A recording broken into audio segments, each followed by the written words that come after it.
Welcome to Real Talk Episode 3. I am Brian Rose, the founder and host of London Real, and we're here in the studios. But this is usually where you see me interviewing one of the greatest minds in the world. We go deep, we go 2 hours, sometimes even 3 hours. I get inside their heads. But this is Real Talk, where we go rapid fire. I take your questions straight from the web. Facebook, YouTube, Twitter are our best platforms, and I just give you real answers straight from the heart. We do it live, and so I think it's time we get started. But before I jump in, just want to let you know some of the amazing things happening this week. Tomorrow, I've got Julian Treasure sitting in this chair. He is the proud owner of 5 different TED Talks, combining over 20 million views. He's amazing. I encourage you to watch some of his stuff. He is all about sound and how sound affects us in a deep way that sometimes we don't even comprehend, and how we can control our own sound. So that's super exciting. Next week in this chair right here, I will have Imogen Heap, an amazing, fascinating British musician. So I'll be talking to her. We've got a rumor that I might have another conversation with Mr. Ido Portal, the movement expert, but more on that later. And then finally, we have Marianne Williamson, the spiritual speaker and author that's going to be sitting in this chair. She's been quoted so many times, even by Chris Eubank, who was the boxer that was here. And the quote goes something like, "Our greatest fear, is not that we will fail, but that we are great." And I'm misquoting her now, but she's going to be here so we can talk real in the studio. So as usual, if you're an Academy member, you can watch all those episodes live. If not, it's no worries. You can watch them all free on LondonRealAcademy.com. Log in with your social, and then there you go. It's like 500 hours of content we've got on there, and it'll blow your mind. So I say we get going here. Let's start. I'm going to go right to the tapes here. We got live questions. A few Academy members that are tuning in right now: James Black, Mike LaRock, who were actually here in the studio on Friday for our focus group. We had 30 people in this place. They were hugging Winston. They were hanging off the drapes. But actually, we spend 3 hours here really hearing everyone's story. We try to find out what their goals are and how we can help as an academy. And it was tons of fun. We had drinks later. It was crazy. So thanks to those guys for tuning in. Let's get started. Carl Mirauer, who has been a London Real for a long time. He was actually at our Dan Pena Live at the Ritz day, where everyone dressed up on suits, and we got a day full of Dan Pena. Carl said, "Brian, the London Real Academy Summit on March 12th sounds great." I agree. It sounds amazing. For me personally, the meetups and the events are the best thing about the Academy. I agree. What other events are you hoping to schedule? Great question. The thing about the Academy is it was created because London Real, I didn't want it to be just entertainment. I didn't want it to be an inspirational piece that you watch on YouTube and then you go home and you don't make any changes. So it's all about the meetups. So if you're in London, I know we've got a 5K run on Sunday. We've got a meditation meetup on Sunday. We've got an event tonight in Mountain View, California. My man Sergio is hosting that, so you can go attend that event. We've also got a meetup in Atlanta on the 18th, in Toronto, New York, and Amsterdam. Those are all happening in the next 6 weeks. So schedule those, and we've got 2 more focus groups right here in the studio. So if you want to come to those, it's so important. I always say London Reelers are the coolest people in the world. I think because they're in tune with themselves spiritually, they're looking forward to the next thing. They're willing to listen to anyone who sits down in this chair, who you trust me to curate their ideas to go into your brain. And I found them to be just the most positive, action-oriented people anywhere. So when you get them all in the same room, big things happen. It's just that simple. And it's great to connect online, and we have an amazing social network and a sick website and academy, but the offline is where it's all about, and that's what we do. We put the 2 together here at London Real, and that's really what I do in this show. I have to have the guests right here in the room because I don't believe you can have a proper conversation unless I see the whites of your eyes. And then I know what's really going on, and I can listen, and I can kind of feel your body language, and I can go in deeper if I need to. And it's the same with the Academy. We got to be there for each other. We got to look at each other and tell when someone's saying the truth or they want to say more. And that kind of thing. So thanks for asking that, Carl. More on the summit, which will be March 12th next year in the next few weeks, but it's open for all London Real Academy members, and we are going to meet here for 1 day in London for just an amazing, mind-blowing gathering. And I'll just leave it at that for now, but save it in your calendar. It's going to be big and epic and a real growth experience for everyone, including me, I hope. So there you go. Thanks, Carl, for that question. I appreciate. If you want to send me questions while we're talking right now, you can follow us at London Real TV on Twitter or on our YouTube channel. I put a video out earlier today asking for questions, so submit them now. Elias Andronopoulos on the Academy said, Brian, I've recently begun to schedule everything, and I've found it's greatly increased the use of my time. Good. The calendar is your best friend. Can you share any scheduling tips, particularly with work-home life balance? Okay, let's talk real about work-life balance, or as Dan Pena, the $50 billion man, says, work-life choices. You know, I could give you a whole spiel here about how to use your time and how to use your Google Calendar, but ultimately you gotta have to make choices. And I'll give you a very honest choice. Last night I was here at the studios until almost 9 o'clock, and I'm racing home at 9 o'clock so I can have a meal with my family. I can spend some quality time with my 11-year-old Gabby, tuck her in, try to hear about her day, and not be a remote parent, because I don't think that's real parenting. Spend some time with Mariana, have dinner together, and still also recharge and do a little prep for tomorrow, and then get my sleep, which I think is super important. And then I'm waking up this morning trying to get into the office as soon as I can to put as much quality time here in the office. And I will rinse and repeat this scenario probably for the next 10,000 days. So it's not ideal, and it's never gonna be ideal. You just have to make those choices. Now, should I have stayed in here another hour last night? Yes, I should. Should I have gone home an extra hour and spent some more quality time with my family and my daughter, who's gonna be grown up soon and gone to university? Yes, I should have. Should I have spent an extra hour of sleeping? Yes, I should have. But you're always gonna have these things tearing you apart. And I think that as long as you have a purpose and you have great people around you, that this is a high quality problem, right? And I think it is a high quality problem. I didn't used to have this problem. I used to not know what to do with my time. I used to get bored watching TV and DVD series and wonder what it was like to have cool friends, but now I don't have that problem. So I think it's always going to be a struggle, but you get yourself in a position where you have a lot of great things demanding your time. Something you're passionate about, a business you love, a training regime that you savor, a sleep routine that's great, meditation, people in your life that you care about, people you need to mentor and help, and people that you need to get mentorship from. And it's all a balance, and there's nothing perfect about it, but you got to strive for a better one every single day. So that's my thoughts on work-life choices. I don't think really there is a balance. I think it's always going to be at a bit of a strain. So that's my answer there.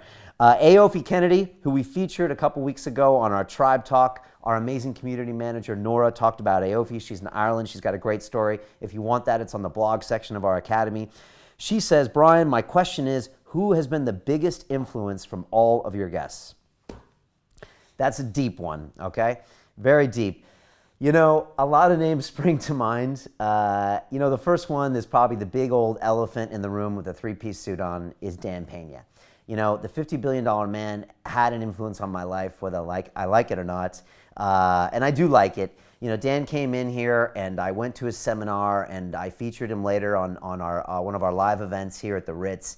And you know, we kind of grew up together. The world was introduced to a certain extent with me learning about Dan and me being mentored by Dan. And so that's had a big effect. And there's a picture of him on the wall here in the studio. And when you come to one of our focus groups, you can see it. And to be honest, I have the same picture at home as well. And Dan saw it one time on one of our Skype calls and he was like, oh, nice picture. So Dan has had an effect. Other guests have had an effect. Elliot Hulse just really did have an effect on me. His energy, his vibe. I do his active meditation now every Saturday and I lose my voice screaming at the top of my lungs in the park. Somebody posted a video on Instagram, I think it was Kat here, of me yelling at our focus group on Friday, and Elliot Hulse gave us like a thumbs up on Instagram, and so I think he knows that I've adapted some of his practices. So a big effect there. You know, in the beginning, Graham Hancock and his talks about ayahuasca and my initial experiences with ayahuasca and listening to people about that definitely had an effect on me. You know, and others, I guess I just learned by osmosis. I was doing a podcast last night for Ben Greenfield, one of our guests here, and he said, Brian, who are the people that have affected you and why? And you know, whether it's the spirituality of Dorian Yates or Steve Maxwell being, 60-something and training like he's, 20-something, or Mike Dolce talking about earth-grown nutrients. All of these guests, they plant little seeds in my head, and they do the same to you. I know they do. And they change you over time. And if you have the right amount of information and the right peer group, which I think can also be London Real, can be part of your peer group, then I think you're going to get those messages and they'll move you forward. So I hope that answers your question, Aofi. I'll think of some more guests that have had a big impact. Ido Portal has really affected me a lot lately because I really feel his energy, and I'm changing my movement practices based on him, and I'm learning so much, and I'm rediscovering movement. And if you look back to my first interview with Ido a year ago, I tell him outright I'm frustrated with my movement practice. And this is a guy who trains 6 times a week, and I'm still frustrated. So I posted some of my videos recently on Instagram where I'm doing these backhand walkovers, and I'm doing these parallel bar work and these rings. I mean, this is all new for me, and I'm 44, and I'm relearning these movement patterns that, my 11-year-old could probably do without blinking, and when I do them for her at home, she's not impressed. But for me, they're impressive. So Ido Portal, another one. And I hope that in the next 52 weeks and the next 52 guests, I'll have more people that will inspire me and inspire you too. So that's the plan. Next question. Lavalin, one of our Academy members, she says, 2 weeks ago, you explained the importance of saying no. This time, could you share any strategies, tips, or techniques in order to say no? No. Next question. Eric Mutt. No, I'm just joking. The power of no is powerful because, in a way, when you say no, you love yourself. Back to Anita Morjani, who sat in this chair. Big impact on me. And she said, when you leave the house in the morning, you must love yourself. So in my opinion, when you say no, you must love yourself. And that's not what you would associate. Most of us associate no with being a grumpy old man, saying no to everything, closed-minded.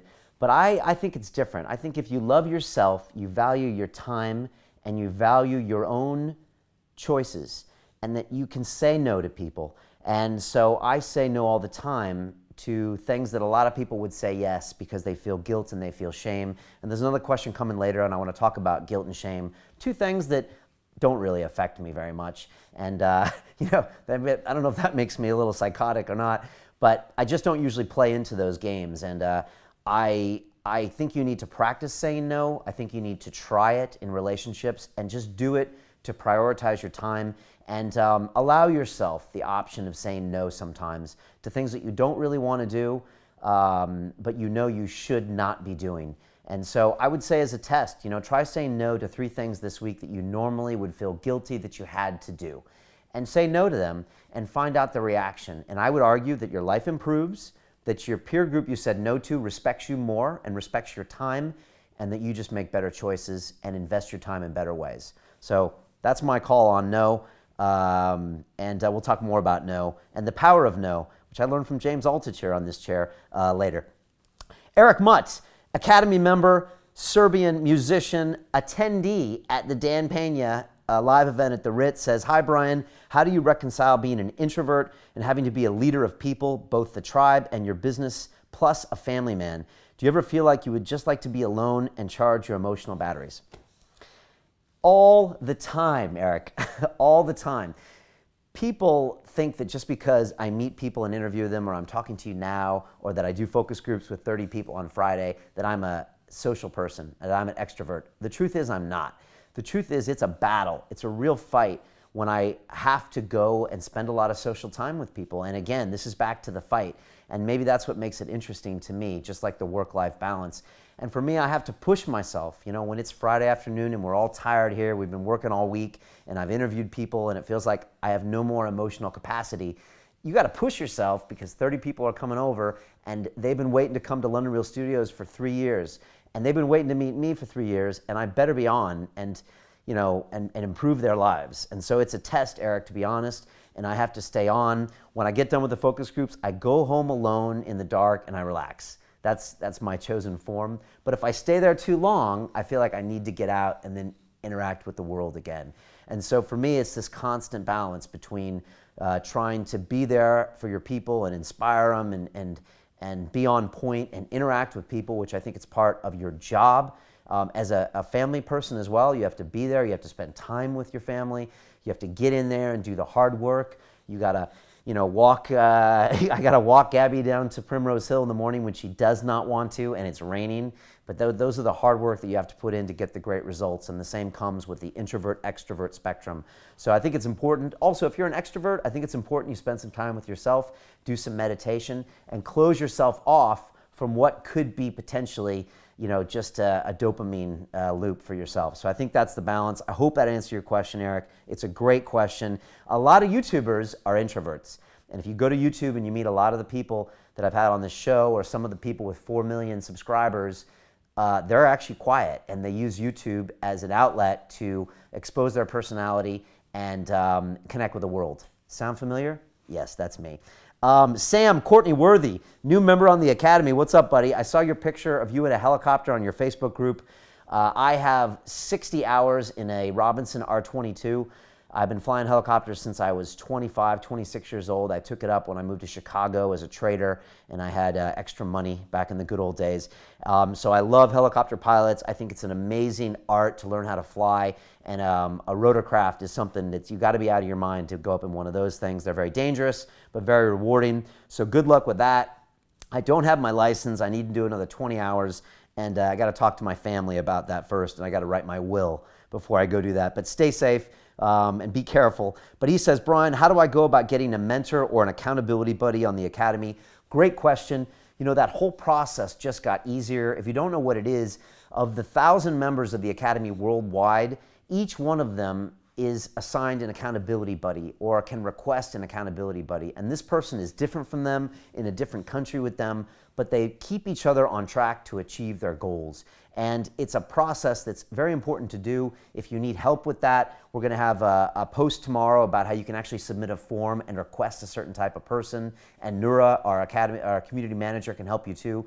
But the idea is you link up with this person and they just push you to be a better version of yourself, in addition to coming to the meetings, coming on these calls, watching the webinars, watching the premium content, everything. And the Academy is getting better as we speak. A lot of you have seen the activity feed on the Academy morph into looking almost like Facebook. Thank you, Mark Zuckerberg. You've inspired us. So now our feed is so much better. It's so much richer in content. We have a member directory now where you can go in there and search by location and interest, and everything is going to come up. And that's going to be, more improvements are coming every day on that. And we're working on them very hard in the background, and other exciting things to happen. So it's all happening. LondonRealAcademy.com. Check it out. Search the people, find some interests that are like yours but different than you. That way you can learn, and then set up those weekly Skype calls, and there's more information coming later from Nura about that stuff. Great question. All right, I'm rapid firing here, going through in a big way. I've got Julian Kolanti from Finland. It's spelled with some funny characters, but he told me exactly how to do it. What's up, buddy? I love people from Finland. It's rumored that you guys text more than any nation. I don't know if that's true or that's something that Nokia put up. But you had 2 questions for me. One of them, you said, how do you find and qualify your guests? Great question. London Real is really the story of my journey to a certain extent. And I am really the de facto head of content curation here. And they have to pass the Brian Rose test if you want to sit in this chair. And I have to know that you're not going to waste our Academy members' time, our hundreds of thousands of subscribers' time. And so I need to know that you have a great message, that it's real, that it's congruent, that it's authentic, and that I can learn something from you. And here's another aside, which I don't talk about very much. I'm not interested in the come up. I'm interested in the come back. So I want to see people that have hit the highs and have fallen and have come back again. And that's why I love talking to people like Dorian Yates, who for 6 years in the world was considered the greatest physique in the world. Out of 6 billion people, he had the greatest body. And then how he dealt with disappearing after that and coming back. I love stories like that. I love stories like Chris Eubank finding out what it was like to be the scariest man in the world for 5 years in a row, and then dealing with that 10 years later. And so that's how I choose guests, and they have to get by that test. Sometimes I give a little leeway and I'm pleasantly surprised. Sometimes I give a little leeway and I'm not. It's not always the most famous guests that make the greatest episodes of London Real. So that's a little information for you there. Question 2 from Julian If your mind is the body and vice versa, Elliot Holtz, very good. What have you tried learning and what do you still want to learn? Great question. You know, with Elliot combined with Ido Portal, I'm looking at everything these days. And with the active meditation and me moving around, it makes me feel like I want to dance. With the gymnastics and the rings and the parallel bar work and the backhand walkovers and the handstands, it makes me feel like just moving. And it makes me look at a bench press in a way that I used to look at going to my job in the city of London, where I had 2 black phones and I sat in the same seat for 10 hours next to 30 other smelly guys, and we tried to get as much money in the door at the same time by lying and yelling and all that stuff. Like, that seems foreign to me, why anyone would do that with their lives. And so now the bench press seems foreign to me. Like, why would you just move this weight here and here and here so a pectoral muscle grows when I can use my arm to spin myself around? And if you look at some of the videos that were just released of Ido Portal training with UFC champion Conor McGregor in Dublin, you can just see the fascinating ways that they're moving together, and that the way that the brain and the body work together and really in unison, and how the body can affect the mind. And so that's what I'm looking forward to. And I love being excited about training now at 44, and I want to be climbing trees and doing ring work and doing lizard crawls until I'm Dan Pena's age, and even when I'm 100. So I hope that answers your question, Julian. David Vickery, again, Academy member who was here on Friday, Creo Brew creator, said, Brian, have you ever had to pay a guest for their time, or do you ever foresee this happening in the future? No, we don't play that. We don't pay guests for their time. I think it's a bad precedent to set. We also don't have the money. But I think it's a bad precedent to set, because then I think 2 things. First of all, it sets up a contract between 2 people where they might want to perform for me or tell me what I want to hear and not give me an honest interaction. And at the same point as well, it might feel like they are here for the wrong reasons.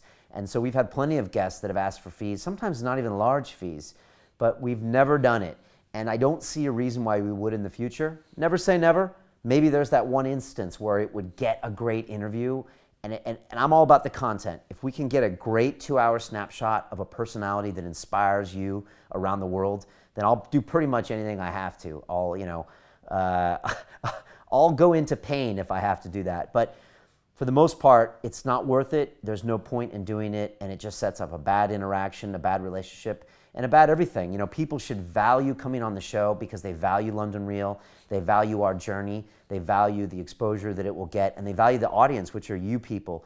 And you people are, the attention that you have is what they should value. And if they really value that, then it sets up a great long-term relationship that I'll have with the guest. Could be Dorian Yates, who really only does interviews with London Real. He won't do interviews with anyone else because I think there's a real trust there, and he believes in us and our audience. Or someone like like Dan Pena, where he understands what we bring in the audience, and we build up a relationship on the back of that. So short answer, David, is no, we don't, and no, I don't ever want to do that. Next question. Got a few more here. We're doing rapid fire. If you're enjoying this, let me know. Send me a message. Put a tweet in. If you're in the Academy watching this, leave me a message here. Also, leave me your questions for next week. We're doing this every single week, and if you're enjoying this, we'll keep it up. Like I said, I've got a few special guests that we're going to have in here live in the next few weeks. It's going to shake it up and be lots of fun. Carlos Nunez said, Brian, my question is around having multiple goals at once and time management. If immediate goals are a great stepping stone, but less exciting than long-term goals, how do you personally manage time for both? Where do I start? People think that for some reason I'm like indestructible or I'm the greatest time manager of all time. I'm not. I have a great team here of people, and you get to see me when I'm in a beautiful studio in high definition. But the truth is, when this camera stops, I'll go back to having to get a bunch of things done. And whether that's preparing for Julian Treasure tomorrow, or setting up our interview with Ido next week, or getting something produced, or getting a business deal pitched, all these things are in my monkey mind. And at the same time, sometimes I find myself checking our Twitter feed for no reason. And so I'm constantly trying to manage my mind and manage the things that are most important to me. One of the ways I do that is through sleep, meditation, and training, so my brain is focused, eating the right things, not eating the wrong things. So I stay focused, and then it's just managing my time and concentrating on the important goals. You know, Dan Pena always said that he has an affirmation for every goal. So, and for him, it was 22 at the time. And that's how many affirmations he has in the morning. I think I've got about 15 affirmations right now. And if you're an Academy member, we've got an email coming up soon about affirmations and a whole post about that. But I think that's important. Your affirmations should reflect your goals. And I have personal goals, I have training goals, I have family goals, and those are all in my affirmations. If they're important enough to make an affirmation, then it's worth having that goal. If it's not, then it's not. And you can only say so many in the morning. You can't say 2,000 goals in the morning or you'll never get anything done. So I think it's important to have both short and long-term goals, and I think they will constantly be at odds battling each other. So just get used to it. It's work-life choices. It's short-term, long-term choices when it comes to goals. You know, do I want to eat that cupcake, or do I not want to have a blood sugar spike and give my body the best it can have? We're all making those choices. Sometimes I make bad choices, and I forgive myself as soon as possible. I learn from it and move on. So I hope that helped. Simon Robinson, Academy member. I've been talking to Simon since 3.5 years ago, back in the days, you know, pre-ayahuasca episode and everything. He just said, Brian, Simon held a hangout for Academy members recently about writing books, and it was excellent. It's amazing content that we want to have in the Academy for any member to use. And he says, what are we thinking as far as having member-moderated hangouts in the future, which are shareable but still private? Great question, and it's something I want more of. We have these meetups offline, but I want to encourage, and we're going to have more Google Hangouts where people can have conversations about subject matters, and then those are recorded for future people to learn from. The other thing we're going to have members start doing is donating 15 minutes of their time and recording videos to YouTube or to a video recorder about their micro niche, and it's amazing. It could be Dre talking about, you know, how to set up an amazing membership site on WordPress. It could be Luis talking about how to edit amazing videos on Final Cut. It could be Julian about how to pimp your entire YouTube game. It could be me on how to prepare for a guest and get the best interview. We all have IP, as Daniel Priestley would say, intellectual property that we all can share from. So all this is going to be happening in the future. In the short term, Simon, I think an unlisted YouTube video is a pretty good way of keeping it for the only people that have that link. Yes, other people can see it if it's shared, but it's very unlikely. But also, I spoke with Julian now. We're going to work on a way where that can be on Vimeo and only be available for Academy members to watch. So that's happening soon. Let's keep creating the content. I always tell people who are worried about people seeing them on video, look, I do this for a living, and I try to get people to watch me on video, and it's still hard. So don't worry about people finding your videos and watching you, because I try to get people to watch me for a living, and it's hard. So always take that away when people are worried about their picture or they're this or they're that. Trust me, nobody cares. A few more questions here. Eric Boucher said, hey, Brian, it was nice to meet you and your team last week in the studio. Same here, buddy. The evening went quickly.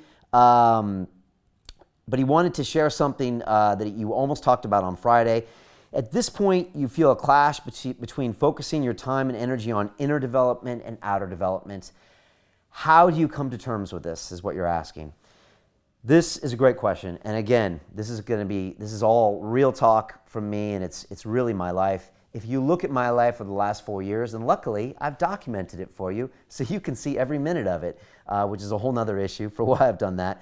But you've seen me go from one side of the spectrum to another side of the spectrum and back to the other side. And I've gone from ultra-capitalist, type A, kill or be killed, if you need a friend, buy a dog, banker, to, you know, ayahuasca drinking, spirituality, cargo pant wearing, goatee forming, no income stream, no job having YouTuber. Okay, I've done that. And I've kind of come back to the other side where I've dressed differently and started building London Real into a business, or at least something that has a revenue stream that can justify itself. And throughout my life, I'm going to go back the other way and back the other way, you know, and I think it's a natural cycle of life. I don't think one way is a better way than the other way. And I think, again, you need to forgive yourself and allow yourself the leeway. You know, when I get too spiritual, I feel like I'm just still not pushing myself and accomplishing things. And then I feel like I'm wasting my life and I'm not getting those highs and getting out of my comfort zone where I think the real growth begins. Because I think if you sit on a mountain and meditate, I just don't think that's the best way to live your life. It's not the best way for me to live my life. And yet when I go to that extreme, I can go the other side where I can be like, the only thing that's important is 100,000 members on the academy, and we're going to shut the show down, and we're just going to worry about that.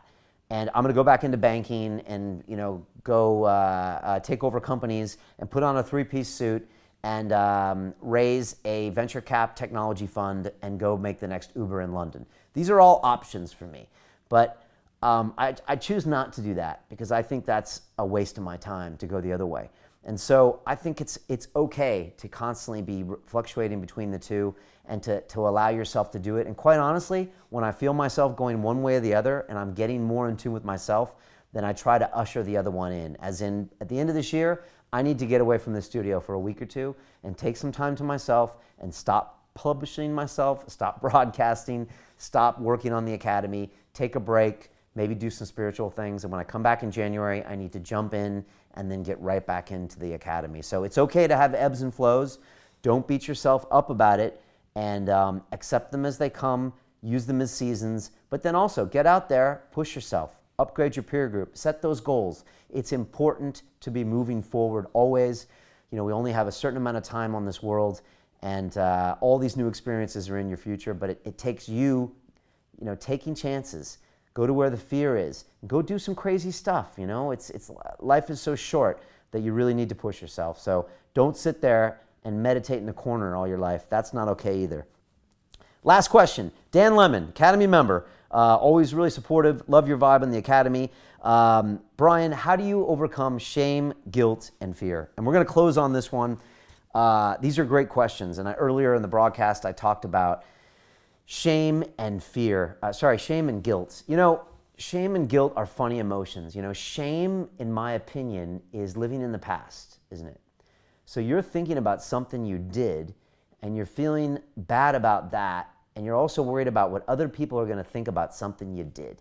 And there's always time for reflection, but I don't have a lot of time for the rear view mirror. I have jokes sometimes with people around here that they should have rear view mirrors mounted on their computers here. I don't like looking in the past, and I really don't think much about it, and I don't care much about it. Actually, quite honestly, I don't care about your past. A lot of people send me emails and they tell me 3 pages about all the bad things that happened to them and all why they're disabled or all the great things they did. Honestly, I don't care. What I care about is what you're doing now and what your plans are for the future. The greatest conversations I have in my personal and my business life is talking about ideas and plans for the future. I love that. I think that's exciting. So the concept of shame, I really don't give it much time. I don't think you should spend much time on it. If you're behaving repeatedly in a bad way that hurt people, that cause you to be shameful, then you do need to look inside and you need to really figure out why you're doing the things you're doing. You're probably doing it to hurt yourself in some way. And a lot of the anger I've had in the past and the bad things I've done, I'm hurting myself because I don't feel worthy. So it's time to do some introspection, do some meditation, maybe do some spiritual work or some psychedelic work, I don't know. But if the shame is repeating, great. Otherwise, don't worry about the shame, okay? Move on. It happened in the past, okay? If you make up for it, if you mentor, if you give back to the community, we're going to forget all about that stuff. So don't worry about it. That's shame. Guilt. I don't know. Again, guilt to me is not being present. Like, I'm making the right choice every second of the day now because I love myself and I trust myself. Right now, I want to be here with you, talking to you right now, and I love it. I don't feel guilty about not building the next business model, about booking the next guest, or spending time with my family, although I will be doing that shortly. But right now, I feel good. I feel good about being here. Guilt is a strange thing. I guess it means that you should have done something as opposed to done something else. Again, I shoulda, woulda, I coulda. Bad mentality to be in. Let's talk about the future. Let's talk about changing your game. If you're not feeling good about what you're doing, try doing something for someone else. Try thinking about the bigger picture. Try having the world live through you, things not being done to you or being done by you. Think about empowering people through you. And I guarantee you, you're going to get to a better space. It's been the story of London Real. Probably my next TED Talk will be about how I've changed so much as a person by hopefully trying to allow the world to flow through me to you. So where you can see all these things that I'm discovering and less about things that I've done myself, like things I've earned or things I've accomplished or things I've achieved. So that's my take on guilt. Fear. Now this is a good one. I love fear, and I don't classify it in the same place that I do those other emotions, Dan.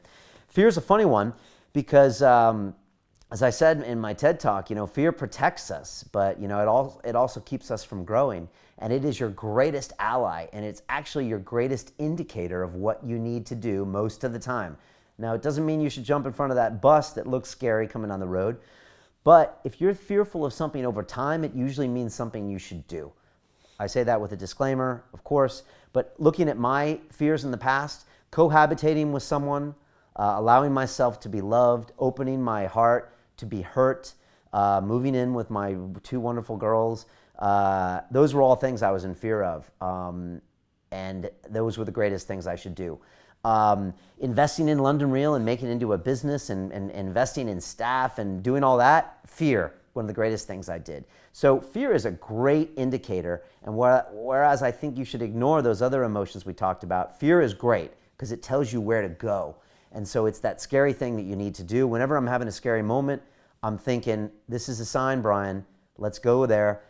And yet part of me also avoids it as well. And so I'm constantly going back and forth. But fear is your greatest tool, your greatest ally. If you're not going there regularly, you will get frustrated, guaranteed. I do. If I don't do big, scary things, I remember when I used to train jiu-jitsu, before I went to a new dojo where you might get the hell beaten out of you by some new trainer or some new partners, I would get all worked up, my palms would be sweaty, and I would go there, and guess what? Everything would be awesome. The black belt was great. I would roll with new students, whole new group, a peer group that would be awesome, and I would walk out of there with a huge rush in my head, whether this was in Rio de Janeiro with training with Marilla Bustamante or at the Gracies down in Gracie Baja, or in Thailand or in New York City or wherever I've trained in Tokyo. And I would love it. And without that, then I get edgy because I feel like I'm not living my life. So we all do go to where the fear is. Just some of us do it, in weird ways, or we do it after a few pints or that kind of thing. But if you can control that relationship you have with fear, you're going to have an amazing, fulfilling life. And I really think that's the key. So think about that. What are you being fearful of? What can you do to confront it?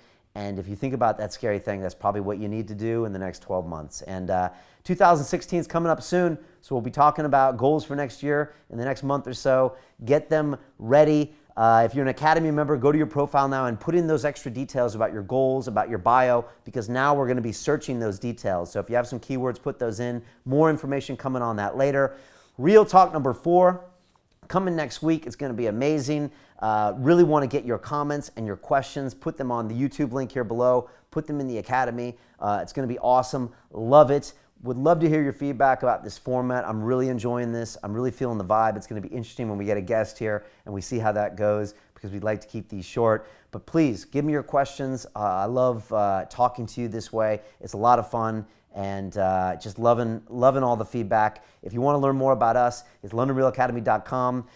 Free to log in with your social, watch as much as you want. And if you want to know about the secret stuff, the meetups, the hangouts, the accountability buddies, the success secrets, watching the live episodes, then go on there. There's a memberships page. You can find all about it. Until then, it's about the journey, and I wish you lots of love and peace.